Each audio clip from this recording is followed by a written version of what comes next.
ওয়ালাইকুম আসসালাম। কই যাইতাছেন? এই দিক থেকে কান্নি মারে একটু যাইতেছি আর কি। ওই পথে এই না তো কোনোদিন। আরে বললাম হলে নাকি একটা দুর্দান্ত রোমান্টিক ছবি রিলিজ হয়েছে, মুক্তি পাইছে আর কি, মুক্তি পাইছে ওই সাকিব আর শাবনুরের মারাত্মক ছবি। আচ্ছা আচ্ছা টাইম কম তো এই লেগে একটু শর্টকাট মারতে আসি। ঠিক আছে ভাই, আসসালামু আলাইকুম। ওয়ালাইকুম আসসালাম।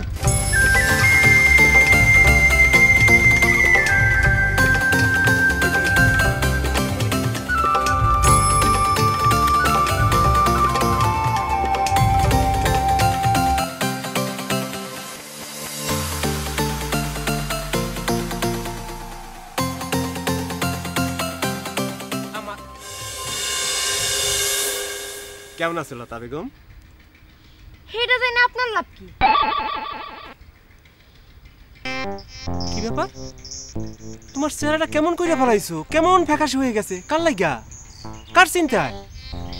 আর যারই চিন্তা হোক না কেন, অন্তত আপনার চিন্তায় না। আমার চিন্তা ছাড়া যে অন্য কারো চিন্তা করা যাবে না। কেন, আপনি কি আমার দখলে নিছেন? হেইটা তোমার বাজান রেজি গেলে উত্তর পাইবা। বাজান রেজিকানোর কোনো দরকার নেই। শুনেন, আপনি যে স্বপ্ন দেখতেছেন না, এটা কোনোদিনও পূরণ হইব না। কি ব্যাপার, এই সাহস তুমি কোনানে পাইলা? ওই লাবু মিয়ার কাছ থেকে? যদি তার কাছ থেকে পাই থাকি তাহলে কি আপনার কোনো সমস্যা আছে? আছে আছে আছে, অবশ্যই আছে। আর আমার বারা ভাতে ছাই দিব, আমি পয়সা থাকুম, হ্যাঁ চুপ করে থাকুম। আসুক এইবার লাবু মিয়া, আইসা যদি কোনো উল্টা পাল্টা করে না, ওর আমি প্যাকেট কইরা একবারে টাকা বাড়াই দিই।